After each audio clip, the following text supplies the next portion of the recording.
하나님 일꾼의 자격이라는 제목을 가지고 함께 말씀을 통해서 큰 은혜가 임하는 복된 시간 되기를 원합니다.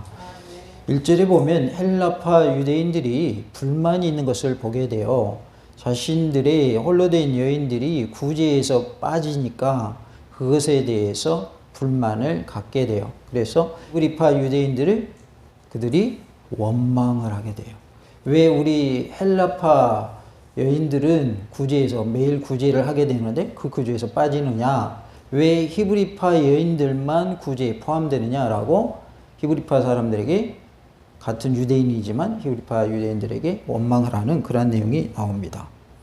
2절에 보면 12사도가 모든 제자를 불러 이르되 우리가 하나님의 말씀을 제쳐놓고 접대를 일삼는 것이 마땅하지 아니하니라고 말씀을 하고 있어요.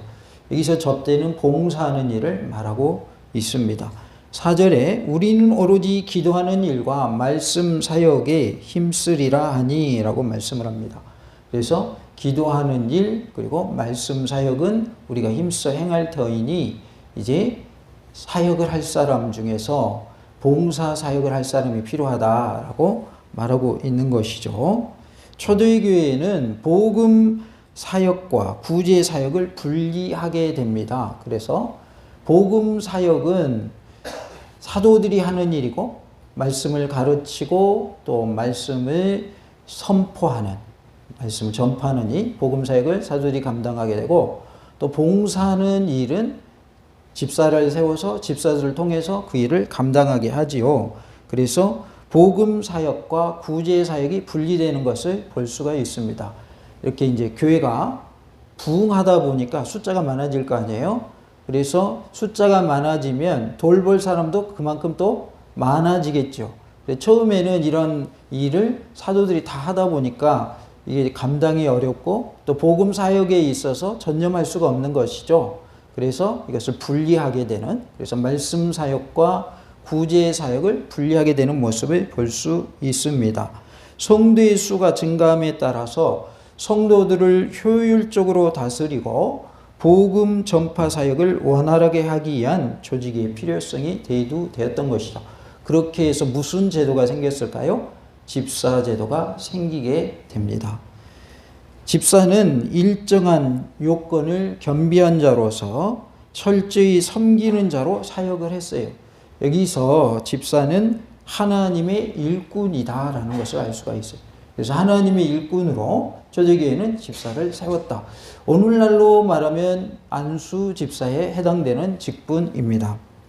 하나님의 일꾼의 자격에 대해 살펴보므로 큰 은혜가 임하는 복된 시간, 말씀 충만, 은혜 충만, 성령의 힘으로 충만한 시간 되기를 원합니다. 하나님 일꾼의 자격 첫 번째는 성령님으로 충만해야 한다라고 말씀하고 있습니다. 3절에 형제들아 너희 가운데서 성령과 지혜가 충만하여 칭찬받는 사람 7을 택하라. 우리가 이 일을 그들에게 맡기고 라고 말씀을 하고 있어요. 그래서 먼저 하나님의 일꾼은 뭐로 충만해야 할까요? 성령님으로 충만해야 할 줄로 믿습니다.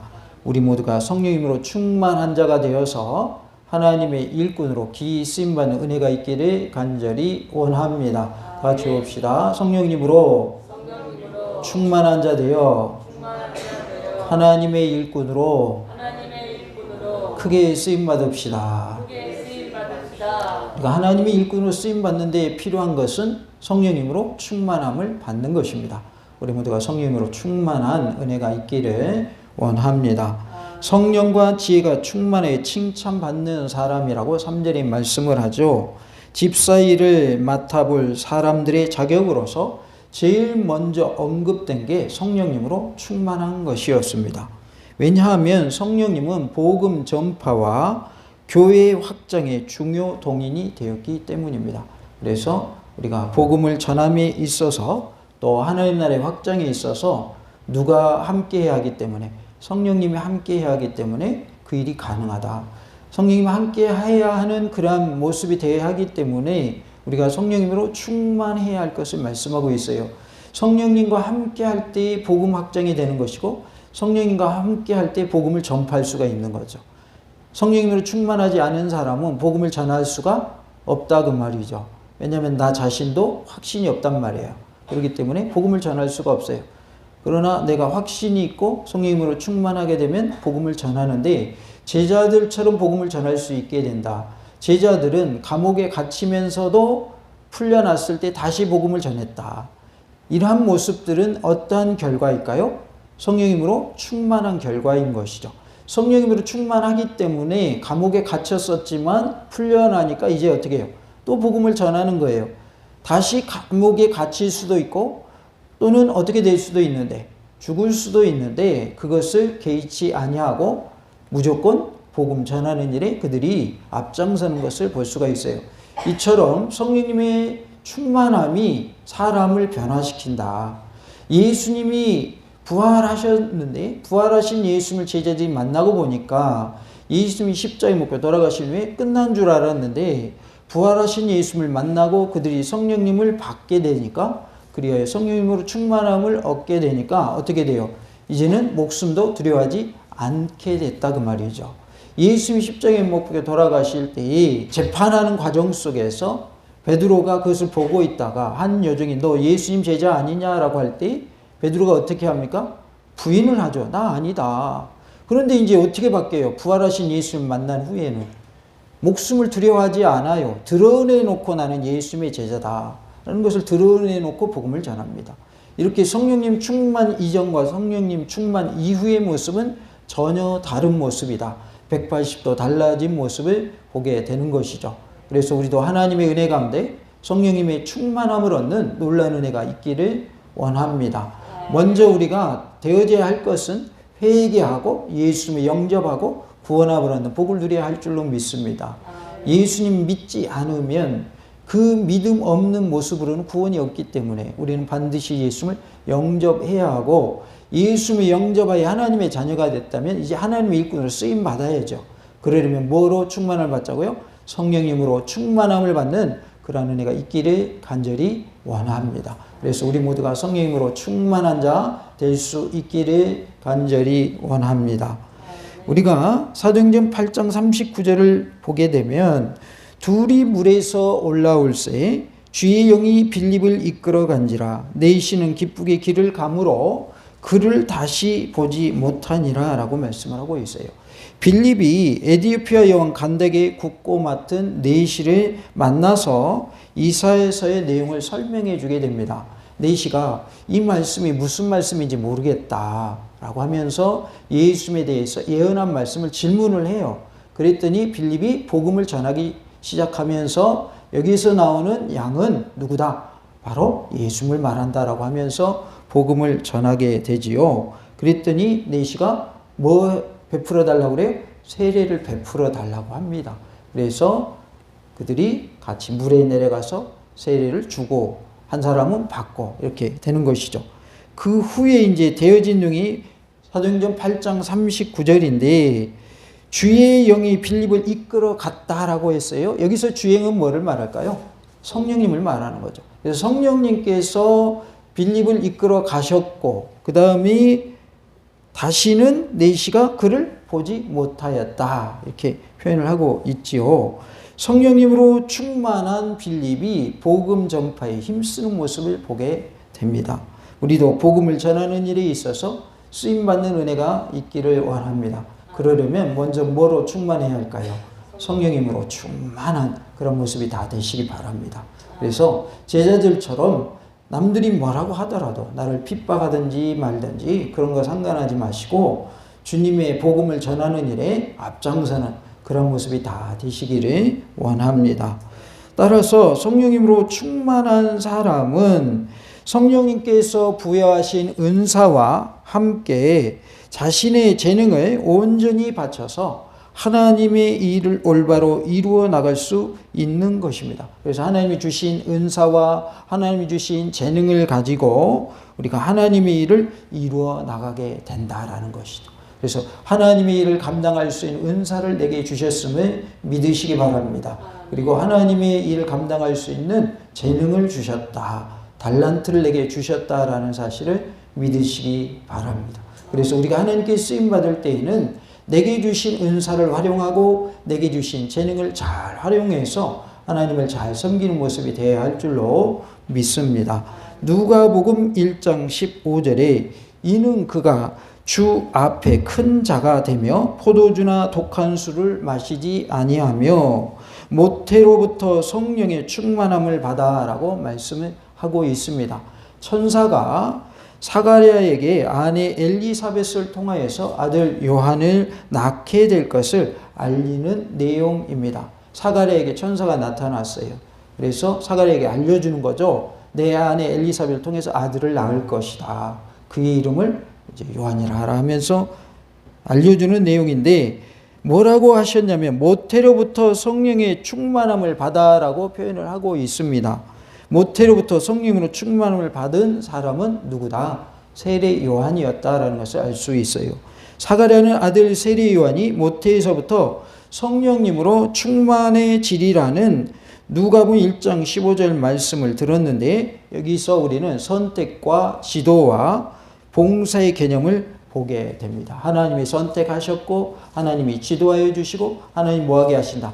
봉사하게 하신다라는 것을 알 수 있습니다. 엘리사벳은 마리아를 만나서 성령님으로 충만하여져서 마리아가 메시아를 잉태했다는 사실을 깨닫게 됩니다. 41절에 보면 엘리사벳이 성령님으로 충만하여서 마리아를 만나 성령님으로 충만하여서 마리아가 메시아를 잉태했다는 사실을 깨닫게 됐다는 것을 말씀하고 있습니다. 사가랴와 바울은 성령님으로 충만해졌을 때 예언을 말한 것을 보게 돼요.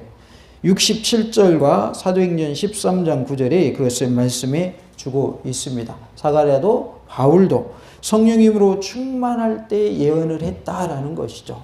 그래서 우리가 성령님으로 충만할 때 하나님의 말씀을 선포할 수 있음을 보여주는 그러한 말씀입니다. 우리 모두가 성령님으로 충만하여서 하나님의 말씀을 담대히 전하는 그런 모습이 다 되어야 할 줄로 믿습니다. 다 같이 해봅시다. 성령님으로 충만하여 담대히 하나님의 말씀을 전합시다. 우리가 성령님으로 충만한 자 되어서 하나님의 복음을 담대히 전할 수 있는 은혜가 있기를 원합니다. 오순절의 제자들은 능력을 입어서 다른 방언을 하였다라고 사도행전 2장 4절에 말씀을 하고 있어요. 각각 다른 방언을 했는데 그때의 방언은 각 나라의 언어로 방언을 한 것을 볼 수가 있어요. 지금 현대에서는 방언을 한다고 해도 각 나라의 방언은 이렇게 방언하는 경우는 드물죠. 드물지만 초대교회 때 첫 번째 오순절 그때의 성령이 임하실 때 그들에게 일어났던 방언은 그들에게 주어진 방언은 바로 각 나라의 언어로 방언이 되어졌다라는 것을 알 수 있습니다. 그때 그들은 성령님의 능력을 입어서 방언을 하게 된 것을 볼 수 있고요. 그리고 그 순간부터 성령님으로 충만해진 그들은 담대하게 예수님에 대해서 증거한 모습을 볼 수가 있어요. 그래서 예수님의 제자들, 사도들은 성령님으로 충만해진 그 다음부터 담대히 복음을 전한 모습을 보게 됩니다. 교회는 성령님께서 활동하시고 자신의 임재로 충만하게 하는 영적인 공간이었음을 알 수가 있어요. 그래서 교회 내에서 성령님이 임재하시고 성령님께서 또한 어떻게 하십니까? 활동하시는 곳이 바로 교회다. 그래서 우리는 예배를 통해서 성령님의 임재를 체험하는 그런 모습이 되기를 원합니다. 예배의 감격에 다 빠지기를 원합니다. 예배가 감격이 식어지면 그때부터는 다시 회복돼야 되는 때인 것입니다.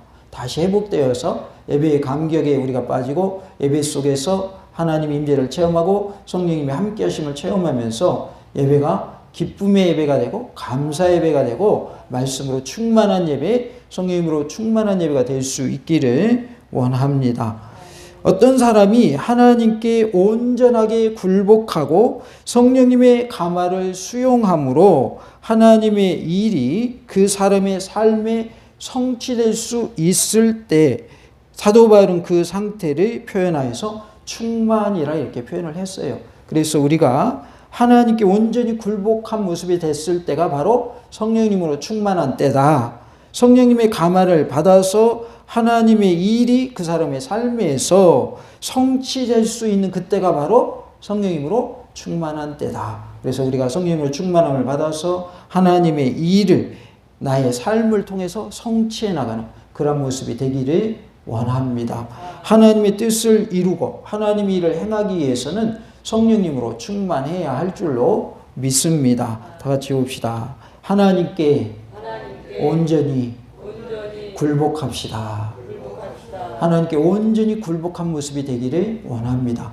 내 생각, 내 경험, 내 고집, 내 지식 이러한 것들은 다 내려놓고 하나님께 굴복하는 모습이 되어야 할 줄로 믿습니다. 내 고집을 버리지 아니하고 내 자아가 꺾이지 아니하면 복음도 받아들일 수가 없게 돼요. 그리고 하나님도 뭐 할 수밖에 없어요. 거부할 수밖에 없어요. 그래서 우리는 하나님 앞에 온전히 굴복하는 모습이 되어야 할 줄로 믿습니다. 전쟁을 할 때에도 항복이라고 하는 것이 있습니다.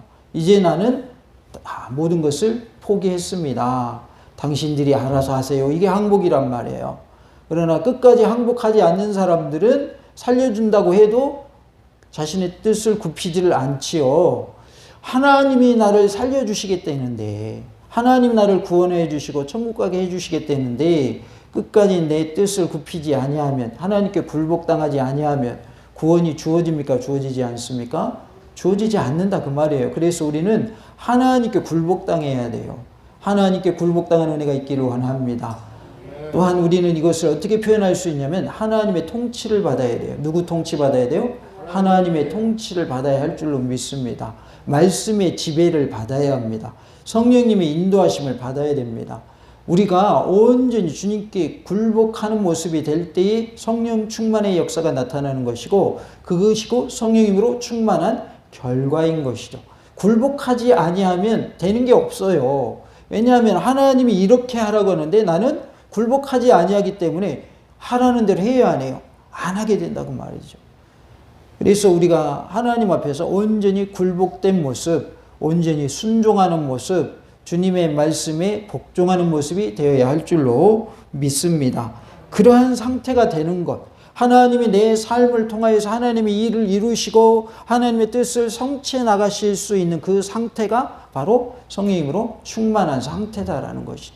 그래서 성령님으로 충만한 자는 내 자아를 버렸을까, 여전히 가지고 있을까요? 버린 모습인 것입니다. 왜냐하면 모든 것을 누구에게 맡겼기 때문에, 성령님께 맡겼고 하나님께 맡겼고 예수님께 맡겼기 때문에 내 모습은 온데간데 없는 거예요. 그래서 내 모습은 없어지고 누구만 남아야 돼요?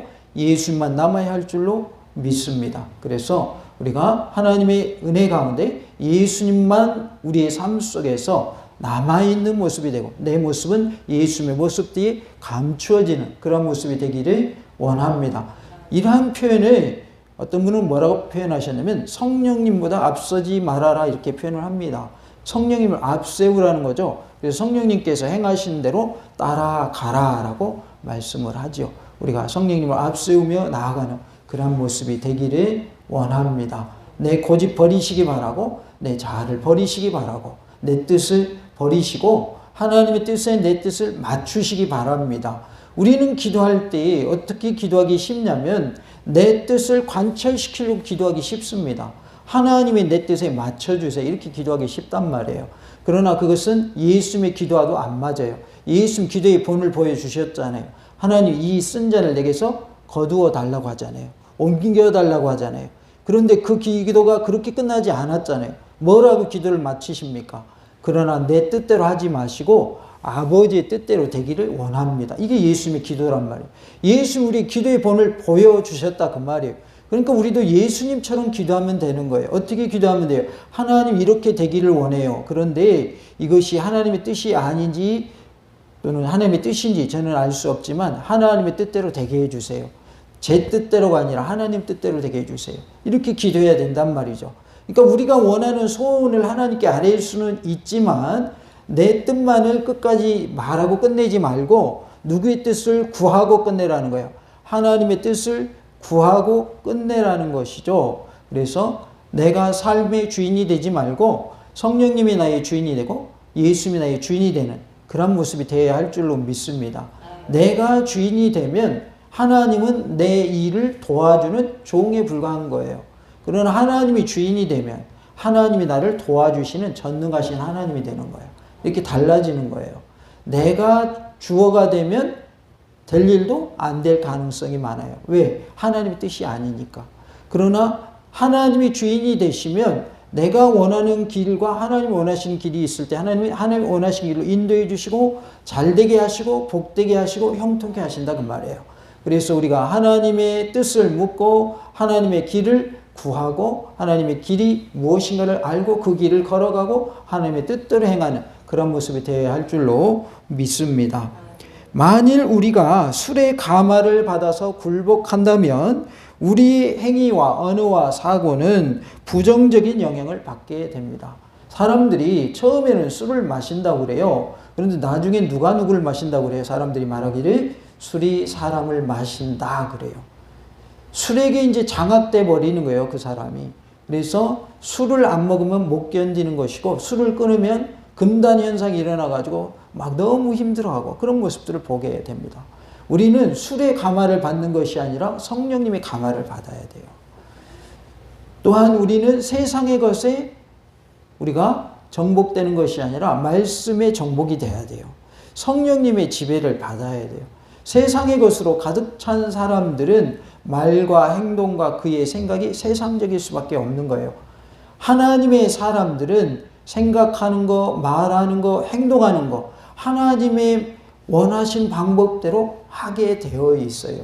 왜요? 하나님의 사람이기 때문에. 그래서 우리는 하나님의 사람으로 살아가는 은혜가 있기를 원합니다.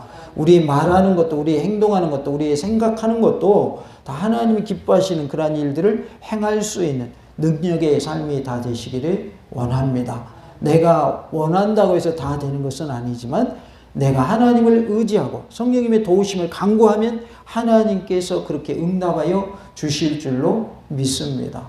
세상살이가 내 마음먹은 대로 된다고 그러면 실패할 사람이 단 한 명이라도 있을까요? 없을까요? 단 한 명도 없죠. 내 마음대로 된다면. 자녀의 문제가 내 마음대로 된다면 자녀의 양육에 있어서 문제가 있을 수가 없겠죠. 내 마음대로 된다면. 내 마음대로 돼요, 안 돼요? 안 된다 그 말이에요. 그래서 하나님의 도우심이 필요한 겁니다. 그래서 우리는 우리의 자녀들 위해서도 후손들 위해서도 기도해야 한다. 기도하는 것은 반드시 응답이 있으며 그 기도는 공짜가 아니다. 내가 기도한 것은 결코 헛되지 않다. 반드시 응답의 역사가 나타난다라는 사실을 꼭 기억하시고 기도하여 응답받는 놀라운 은혜가 있기를 원합니다. 우리는 생각하는 것 그리고 말하는 것 행하는 것에 있어서 성령님으로 충만하여서 나의 모든 면에서 우리를 변화시키는 성령님의 가말에게 굴복되는 그러한 은혜가 있기를 원합니다. 성령님의 가말에게 굴복됨으로 우리의 생애에 있어서 우리의 행위와 우리의 언어와 우리의 사고가 성령님으로 감화된 결과로 성령님의 충만함을 얻은 결과로 예수님을 반사해내는 그러한 모습이 되기를 원합니다. 우리 행위, 언어, 사고는 성령님을 충만함을 얻게 되면 예수님을 반사해내는 모습이 된다라는 거예요. 그래서 말하는 것도 예수님이 말하는 것처럼 말하게 되고 행동하는 것도 예수님이 행동하시는 것처럼 행동하게 되고 생각하는 것도 예수님이 생각하시는 것처럼 생각하게 된다라는 거예요. 그래서 우리는 성령님을 통해서 감동을 받는 그러한 은혜가 있기를 원합니다. 다 같이 합시다. 성령님을 통해 감동받읍시다. 우리 모두가 성령님을 통해서 감동받고 감화받는 그러한 은혜가 있기를 원합니다. 성령님께서 내 삶을 온전히 주장하시고 지배하시고 악의 세력부터 건져주심으로 어둠 가운데 거하지 아니하고 빛 가운데 거하는 그러한 은혜를 허락해 주시기를 간절히 원합니다. 우리의 마음대로 산다고 해서 그것이 성령님으로 충만한 삶은 아니죠. 하나님이 원하시는 길을 걸어가는 것이 성령님으로 충만한 삶이죠. 내 뜻대로 살고 내 하고 싶은 대로 한다고 해서 그게 좋은 게 아니라 하나님이 원하시는 방법대로 하고 하나님의 뜻을 이루고 하나님의 일을 이루어 가고 교회를 세우고 교회를 잘되게 하는 일 그리고 이웃의 영혼을 구원하는 이러한 일에 우리가 쓰임받아야 할 줄로 믿습니다. 하나님이 원하시는 것은 내가 하나님의 도구로 쓰임받기를 원하십니다. 하나님이 원하시는 것은 내가 예수님 잘 믿어서 천국 가기를 원하십니다. 그러나 마귀는 반대죠. 내가 예수 믿는 거 절대로 싫어합니다. 하나님의 뜻대로 행하는 거 마귀가 싫어합니다. 하나님이 원하시는 행동하는 거 마귀가 싫어합니다. 그래서 반드시 마귀는 뭘 걸게 되어 있어요? 브레이크를 걸게 되어 있어요. 차가 달릴 때 뭐 밟으면 멈춰서요? 브레이크를 밟으면 멈춰서지요. 우리가 천국을 향해서 막 달려간다고 말이에요. 그런데 마귀가 발을 걸어요. 발을 걸어서 넘어뜨리고 또 뒤에서 잡아 당기고 앞으로 못 가도록 방해를 한다고 말이에요. 그러나 우리가 천국 갈 때까지 마귀의 방해는 계속될까요? 멈출까요? 계속된다는 사실입니다. 그래서 우리가 죽기 전까지는 마귀가 계속 우리를 방해하게 되어 있어요. 심지어는 운명하는 순간에도 마귀는 우리를 방해해요. 그래서 마지막 순간에 예수님을 부인하고 지옥 가게 하는 것이 마귀의 목표예요. 지금까지 잘 믿었어도 죽기 전에 예수님 부인하면 천국이 주어져야 안 주어져요? 안 주어지거든요. 그래서 죽기 직전까지도 마귀는 역사한다는 사실을 기억하시기 바랍니다. 그래서 우리는 항상 깨어 있어야 하고 또한 천국 갈 준비를 매일 하고 있어야 되고 기도로 천국 갈 준비를 해야 돼요. 하나님 끝까지 믿음 잃지 않냐고 예수님 부인하지 않냐고 끝까지 믿음 지켜서 천국 가는 은혜를 주시옵소서. 우리가 그렇게 기도함을 통해서 반드시 구원의 복을 누리는 놀라운 은혜가 있기를 간절히 원합니다. 에베소서 5장 18절에 술 취하지 말라. 이는 방탕한 것이니 오직 성령으로 충만함을 받으라 라고 말씀을 하고 있죠. 세상에 술에 취하지 마시고 성령님의 술에 취하시기 바랍니다. 여기서 술이라는 말은 비유적인 표현인 거예요. 제약의 모습이 되지 말고 성령님이 원하시는 모습, 성령님으로 충만한 삶, 하나님의 뜻을 이루는 삶을 살 것을 말씀하고 있습니다. 우리가 우리의 삶을 통해서 예수님을 반사해내는 것을 우리는 뭐라고 하냐면 하나님께 영광 돌린다 이렇게 표현을 합니다. 그래서 하나님께 영광 돌리는 건 뭐냐면 내 언어를 통해서 내 행동을 통해서 내 생각을 통해서 예수님을 반사해내는 것이 이것이 뭐라는 거예요? 하나님께 영광 돌리는 일이다. 내가 말을 해도 예수님의 이름을 드러내고 예수님의 그 보혈의 공로를 얘기하고 예수님 믿어야 천국 갑니다. 복음을 전파하고 이게 하나님께 뭐하는 모습이다? 영광 돌리는 모습이다. 예수님을 반사해내는 것이 하나님께 영광 돌리는 모습이라는 거예요. 그래서 우리는 우리의 모든 언행 심사를 통해서 주님의 모습을 드러내고 사람들이 나를 향하여 저 사람은 작은 예수다 이렇게 우리를 일컫는 때까지 나아가는 은혜가 있기를 원합니다. 예수님 믿으려면 저 사람처럼 믿어야 돼. 나도 예수님 믿게 되면 저 사람처럼 믿고 싶어. 이렇게 돼야 할 줄로 믿습니다. 우리가 하나님의 은혜 가운데 정말로 예수님을 드러내는 그 드러냄을 통해서 하나님께 영광 되는 우리의 삶이 될 수 있기를 간절히 원합니다. 하나님이 우리를 지으신 목적도 하나님을 찬송하라고 지으셨다고 했죠. 하나님의 지으신 목적대로 살아야 할 의무가 우리에게 있는 것이죠. 부모에게 자녀는 뭐 해야 되는 거예요? 효도해야 되는 것이죠. 부모님의 말씀 뭐 해야 되는 거예요? 순종해야 되는 거예요. 부모님 말씀 거역하는 것은 그것은 효도가 아닙니다. 그것을 우리는 뭐라고 그래요? 불효라고 그래요. 불효. 나중에라도 깨닫고 회개하면 감사한 일이죠. 내가 하나님의 말씀대로 순종해야 되는데 순종하지 못했습니다. 내가 부모님께 순종하고 부모님께 효도해야 되는데 효도하지 못했습니다. 회개하는 것이 은혜인 줄로 믿습니다. 우리가 회개하고 돌이키고 부모에게도 순종하고 효도하고 하나님도 잘 섬기고 또 형제간에서 서로 우애하며 사는 그리고 이웃과도 사랑하며 사는 그런 모습이 되셔서 화목을 이루는 피스메이커가 다 되시기 바랍니다. 화목하게 하는 자가 돼야지 불화하게 하는 자가 돼서는 안 되는 거예요. 그래서 하나님과 멀어져 있는 사람, 하나님을 알지 못하는 그 사람을 하나님과 화목하게 하는 일에 우리는 쓰임받아야 할 줄로 믿습니다. 그것이 곧 복음을 전파하는 것이고 전도하는 일이죠. 이번에 우리가 또 성탄절에 새생명 VIP 초청 예배로 드립니다. 우리가 열심으로 전도 대상자, 태신자를 품고 기도하고 또 초청해서 많은 영혼이 출수가 이루어지는 놀라운 은혜가 있기를 간절히 원합니다. 항상 제가 강조하지만 여기 안 데려왔다고 뭐라고 안 해요. 뭘 뭐라고 한다고 그랬어요? 초청 안 한 걸 뭐라고 한다고 그랬어요. 꼭 초청을 하세요. 언젠가는 하나님의 때가 차면 내가 초청한 사람 예수를 믿게 돼요. 나를 통해서 예수를 안 믿더라도 그 사람이 다른 사람을 통해서라도 예수를 믿게 돼요. 하나님의 때가 참 그런 일이 반드시 있게 된다 그 말이에요. 하나님은 씨를 뿌린 자나 물 주는 자나 다 동일하게 상급을 주신다고 그랬어요. 복음을 전하는 게 씨 뿌리는 일이죠. 그 사람이 물을 주는 것은 뭐예요? 그 사람을 말씀으로 잘 양육되게 하는 일. 이게 물리는 일이죠.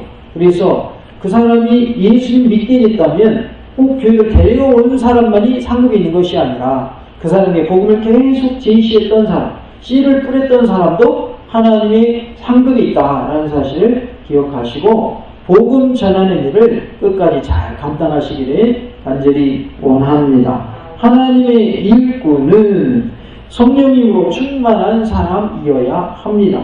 성령님으로 충만하여 하나님께 크게 쓰임받는 일꾼이 다 되시기를 간절히 원합니다. 다 같이 해주세요. 성령님으로 충만하여 하나님의 일꾼으로 크게 쓰임받읍시다. 할렐루야. 아멘.